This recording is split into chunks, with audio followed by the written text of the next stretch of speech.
utachukua kanuni ya kumjua mshindi na mshindwa kwa kutumia bao bila kutafsiri kioo. Maana hapa tunatafsiri kioo lakini pia tunamjua mshindi. Kanuni ya kujua mshindi, utachukua shekeli ya nyumba ya 6 utajumlisha na shekeli ya nyumba ya 4 na nyumba ya 6, nyumba ya 8 na nyumba ya 12. Hapo ndipo utatoa mtoto. Hiyo shekeli inayotoka hapo ndio itakuongoza, je, atashinda wa nyumbani au atashinda wa ugenini, au atashinda uliyemtiliania uliyemfanya kuwa nyumbani, au atashinda uliyemfanya kuwa ugenini. Na maana nyumba 4 alikaa shekeli ya Twariki, nyumba 6 kakaa shekeli ya Ukula, nyumba 8 alikaa shekeli ya Mushtari Mwalimu, na nyumba 12 alikaa shekeli ya Bayadha. Hapa atakuja Jitima, hapa atakuja Kabdhu Dakhil. Mushtari Mwalimu na Bayadha atakuja Kabdhu Dakhil. Ukijumlisha shekeli mbili hizi itakuja Nasratun Dakhila, nusra yenye kuingia. Sasa hili koo la Nasratun Dakhila, hili ni koo ambalo linampendelea yule ambaye umemfanya wewe wa nyumbani. Pia zungumzia makoo, kuna baadhi ya makoo tumemzungumzia Nasratun Dakhili, tukamzungumzia Mushtari Mwalimu, tukamzungumzia Jaudala, tukamzungumzia Kabdhu Dakhili, tukamzungumzia hata Jitima. Hizi koo zote zinambeba uliyemtiliania. Ina maana mpaka hapa inatuonesha huyu bwana, huyu piramidi huyu ana asilimia kubwa ya kushinda. Huyu piramidi huyu ana asilimia kubwa ya kushinda. Unatafuta ushahidi, je, wa asilimia 100 huushindi? Tuweke hela.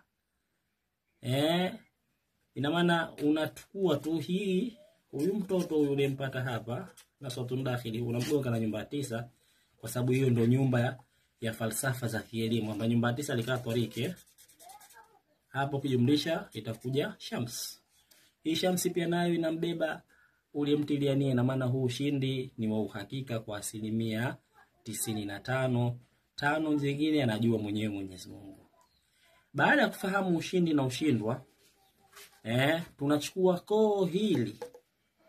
Hili koo hili lililopatikana hapa tutalijumlisha na nyumba ya furaha au nyumba ya mavuno, nyumba ya kupata, nyumba ya matokeo.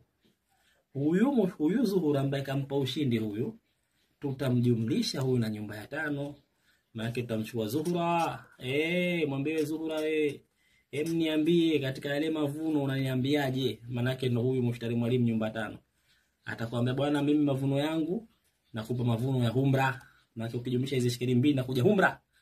Kwa la humra hili lazima ulijue lipo katika bao lako mara ngapi, na humra kinyume chake ni nani?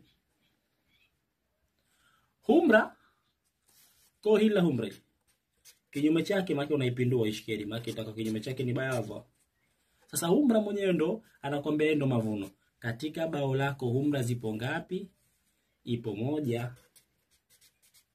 Je, na huyu Bayadha ambaye ni kinyume cha leko la mavuno, na yupo 1. Ina maana haya si magoli exactly kwamba bwana goli 2, hapana, ila maana goli zitaanzia, ni kwamba mechi hii lazima ipate, yani haiwezi kuisha bila. Mechi lazima yapatikane magoli, na goli make zinaweza zikapatikana kuanzia 2, make zipo make 2 na kuendelea. Make hii ni kima cha chini, 2 na kuendelea.